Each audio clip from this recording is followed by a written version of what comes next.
आकाशवाणी देहरादून और अलमड़ में प्रस्तुत प्रादेशिक समाचार। पहली मुख्य समाचार। राष्ट्रपति द्रौपदी मुर्मू 75वें गणतंत्र दिवस पूर्व संध्या पर आज राष्ट्र के संबोधित करो।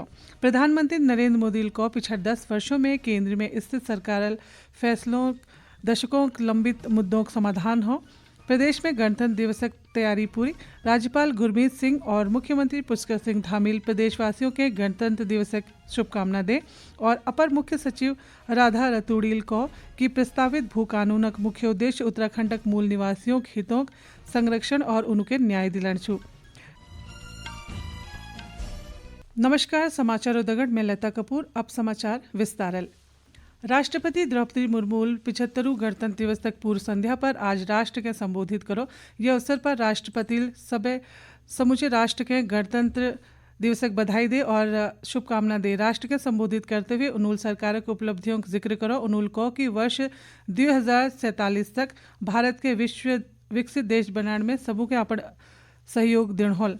राष्ट्रपति के संबोधन हिंदी और अंग्रेजी में आकाशवाणी के सभी राष्ट्रीय नेटवर्क और दूरदर्शन पर प्रसारित करी गई।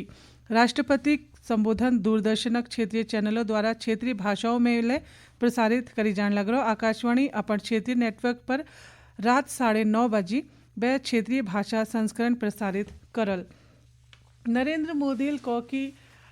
प्रधानमंत्री नरेंद्र मोदी को कि स्थिर सरकार ठुल निर्णय ली। उन्हें सरकार दशकों में लंबित मुद्दों का समाधान करो। राष्ट्रीय मतदाता दिवस के अवसर पर भारतीय जनता युवा मोर्चा द्वारा आयोजित नमो नव मतदाता सम्मेलन के वर्चुअल माध्यम से संबोधित करते हुए प्रधानमंत्री को कि बहुमतक सरकार हो तो नीतियों और फैसलों में स्पष्टता दिखाई दी। प्रधानमंत्री को कि युवा मतदाता अपन मतोल देशक दिशा और दशा तय करल। मतदाता सूची में उनर नाम पंजीकरण हणकवील उद्देशक लोकतांत्रिक प्रक्रिया के निर्णायक सदस्य बन गई। प्रधानमंत्री को कि उनर एक वोट में ठुल शक्ति छू। मेरे युवा साथियों, आप सभी के लिए ये काल चक्र 2 वजहों से बहुत अहम है। एक, आप सभी ऐसे समय में वोटर बने हैं जब भारत का अमृतकाल शुरू हुआ है और दूसरा, कल 26 जनवरी को देश अपना 75वां गणतंत्र दिवस मनाएगा। श्री मोदी को कि आज लोग विश्वसनीयता की बात करनी, ना कि भ्रष्टाचारक। लोग सफलता की बात करनी, ना कि घोटालों। राष्ट्रपति द्रौपदी मुर्मू को कि लोकतांत्रिक विविधता में नवनिर्वाचन आयोग की महत्वपूर्ण भूमिका छू। नूल को कि निर्वाचन आयोग मतदाताओं के जागरूककरण में सहायक रो। आज राष्ट्रीय मतदाता दिवस छू। यह उद्देश्य चुनाव व्यवस्था के बारे में नागरिकों के जागरूककरण और चुनावी प्रक्रिया में भाग लेने के लिए प्रोत्साहन करण छू। भारत में निर्वाचन आयोग के स्थापना दिवस पर प्रत्येक वर्ष 25 जनवरी को मतदाता दिवस मनाई जा।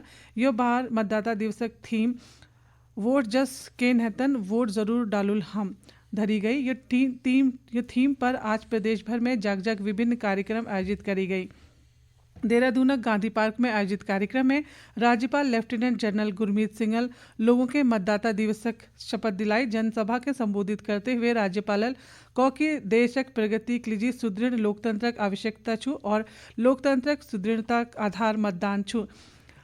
उन्होंने कहा कि मतदाता अपन विवेक के आधार पर निर्भीकताल अपन मतों का अधिकार प्रयोग कर लोकतंत्र की सुदृढ़ता में अपन अमूल्य योगदान दे सकनी। वह हरिद्वार रुड़की में आयोजित नमो नव मतदाता सम्मेलन में मुख्यमंत्री पुष्कर सिंह धामील प्रतिभाग करो। मुख्यमंत्री को कि भारत दुनिया सब ठुल लोकतांत्रिक देश छू। लोकतंत्र की मजबूती के लिए मतदाताओं की महत्वपूर्ण भूमिका है। यह अवसर पर विधानसभा अध्यक्ष ऋतु खंडूरी भूषणल मतदाताओं के जागरूक करते हुए आगामी चुनाव में मतदान करने की अपील करी। मैं सभी से निवेदन करूंगी कि आप लोगों को अपनी सूची देखनी चाहिए। जाकर आप अगर वोटर हैं तो बहुत शुभकामनाएं, और अगर आप अभी तक वोटर नहीं बने हैं आपको बनना चाहिए। अगर हम अपने देश को एक विकसित देश के तौर पर देखना चाहते हैं, बहुत आवश्यक है कि आप वोट करें। ये बीच प्रदेश भर में सरकारी कार्यालयों और सार्वजनिक स्थलों पर लोगों के मतदाता दिवसक शपथ दिलाई गई। यह के दगड़ छात्र छात्राओं के लिए स्कूलों और कॉलेजों में चित्रकला, क्विज, नुक्कड़ नाटक और खेलकूद समेत अन्य प्रतियोगिताओं का आयोजन करी गो। अलवड़ में राष्ट्रीय मतदाता दिवसक अवसर पर स्कूली छात्रों ने जन जागरूकता प्रभात फेरी निकाली।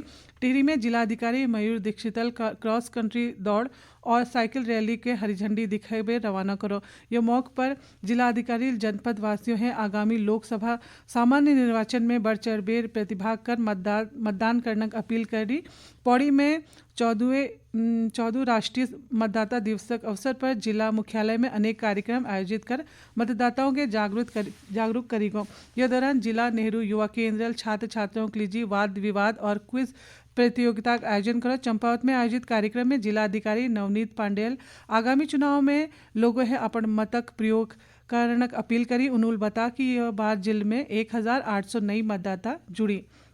में चमोली जिले में सबे 592 मतदेय स्थलों पर अधिकारी कर्मचारियों और मतदाताओं के मतदान में अपन भूमिका सुनिश्चित करने के लिए शपथ दिलाई। प्रदेश में गणतंत्र दिवस की तैयारी पूरी कर ली गई। मुख्य समारोह का आयोजन परेड ग्राउंड में करी जाल। समारोह में राज्यपाल गुरमीत सिंह परेडक निरीक्षण करल। यह दौरान राज्य के विभिन्न विभागों और जिलों की झांकी निकाली जाल। कार्यक्रम में राज्यपाल उल्लेखनीय कार्य करने वाले महानुभावों के सम्मानित करल। समारोह स्थल आसपास सुरक्षा व्यवस्था कड़ी कर दी गई। यह के अलावा राज्य के अन्य जिलों में ध्वज फहराने की तैयारी जोरों पर छू। राज्यपाल लेफ्टिनेंट जनरल गुरमीत सिंह और मुख्यमंत्री पुष्कर सिंह धामील प्रदेशवासियों के गणतंत्र दिवस की बधाई और शुभकामना दे। गणतंत्र दिवस की पूर्व संध्या पर जारी अपने संदेश में राज्यपाल राष्ट्रपिता महात्मा गांधी और भारतीय संविधानक प्रणेता बाबा साहेब अम्बेडकर सहित अन्य सभी महान स्वतंत्रता संग्राम सेनानी और संविधान निर्माताओं के भावपूर्ण स्मरण करो। उन्होंने कहा कि साल 2023 भारत वर्षक लीजी उपलब्धियों भरी छी। उन्होंने कहा कि भारतल G20 की अध्यक्षता कर पूरी दुनिया में वसुधैव कुटुंबकमक संदेश दे। उन्होंने कहा कि देशक विकासक दगड़ युवा उत्तराखंडक प्रगति पथ पर निरंतर अग्रसर छन। राज्यपाल को कि उत्तराखंड के यह दशक में देशक विकसित सर्वश्रेष्ठ और अग्रणी राज्य बनाने के लिए सबों के संकल्प सिद्धि और सामर्थ्य दगड़ काम अपन योगदान दृढ़ होल। मुख्यमंत्री अपन संदेश में कहा कि समान नागरिक संहिता के लिए बनाई गई 5 सदस्यों कमेटी ड्राफ्ट पूरी कर ले। ड्राफ्ट मिलते ही जल्द विधानसभा सत्र बुलाबीर विधानसभा में समान नागरिक संहिता कानून पूर्व उत्तराखंड में लागू करी जाल। उन्होंने कहा कि राज्य सरकार अंत्योदय भावना दगड़ समाजक अंतिम पंक्ति में ठाड़ लोगों के विकास करण और कल्याण और उन्नति के लिए संकल्पबद्ध छू। अपर मुख्य सचिव राधा रतुड़ील कहा कि प्रस्तावित भू कानूनक मुख्य उद्देश्य उत्तराखंडक मूल निवासी हितों का संरक्षण और उनके न्याय दिलान छू। उन्होंने कहा कि यह कानूनक लक्ष्य उत्तराखंड में निवेश और रोजगार सृजित करने वाले विश्वसनीय निवेशकों के प्रोत्साहित करण तथा निवेश प्रक्रिया के सरल करण छू। आज देहरादून में भू कानून संबंधित प्रारूप समिति की बैठक में अपर मुख्य सचिवल यह बात के बैठक में श्रीमती रतुड़ी सभी जिलाधिकारियों के पिछले 10 वर्षों में जिलाधिकारी स्तर पर कृषि और औद्योगिक लीजिए अनुमानित प्राप्त भूमि जानकारी जल्द राजस्व विभाग के भेजने के निर्देश दी। श्रीमती रतुड़ी कहा कि अस्थायी रूपल कृषि और हॉर्टिकल्चर लीजिए भूमि अनुमति पर रोक है। संबंधित कानूनक उद्देश्य भूमि दुरुपयोग के रोकण छू तथा भू कानून के अधिक तर्कसंगत और न्यायपूर्ण बनान छू। उन्होंने कहा कि यह एक लक्ष्य औद्योगिक गतिविधियों और निवेश के हतोत्साहित करण नेतन। 75वें गणतंत्र दिवस पर उत्तराखंड 6 पुलिस अधिकारी और कर्मचारियों के विशिष्ट सेवाओं के लिए राष्ट्रपति पुलिस पदक सम्मानित करी जाल। अपर पुलिस महानिदेशक अजय प्रकाश अंशुमन के राष्ट्रपति विशिष्ट सेवा पदक दी जाल। दगड़ में एसडीआरएफ पुलिस महानिरीक्षक रिदिम अग्रवाल, देहरादूनक वरिष्ठ पुलिस अधीक्षक अजय सिंह, पौड़ी गढ़वालक वरिष्ठ पुलिस अधीक्षक श्वेता चौबे, 46 PAC परिवहन अपर उप निरीक्षक सुरजीत सिंह, 31 PAC वरिष्ठ सिपाही लक्ष्मण सिंह और नैनीतालक फायर सर्विस चालक गणेश सिंह के सराहनीय सेवाओं के लिए पदक देने घोषणा करी गई। प्रधानमंत्री नरेंद्र मोदी परीक्षा में चर्चा कार्यक्रम सतु कड़ी यह महीना 29 तारीख में आयोजित होल।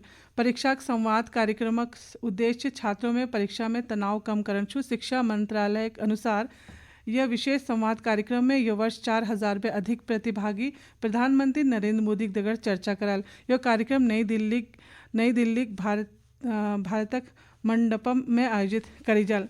अंत में मुख्य समाचार एक बार फिर। राष्ट्रपति द्रौपदी मुर्मू 75वें गणतंत्र दिवसक पूर्व संध्या पर आज राष्ट्र के संबोधित करो। प्रधानमंत्री नरेंद्र मोदी को पिछले 10 वर्षों में केंद्र में स्थित सरकारक फैसलों में दशकों में लंबित मुद्दों का समाधान हो। प्रदेश में गणतंत्र दिवसक तैयारी पूरी। राज्यपाल गुरमीत सिंह और मुख्यमंत्री पुष्कर सिंह धामील प्रदेशवासियों के गणतंत्र दिवसक शुभकामना दे और अपर मुख्य सचिव राधा रतूड़ी को कि प्रस्तावित भू कानूनक मुख्य उद्देश्य उत्तराखंडक मूल निवासियों हितों संरक्षण कर उनके न्याय दिलान छु। यह के दगड़ कुमाऊनी प्रादेशिक समाचारों के बुलेटिन इत्ती के समाप्त हों।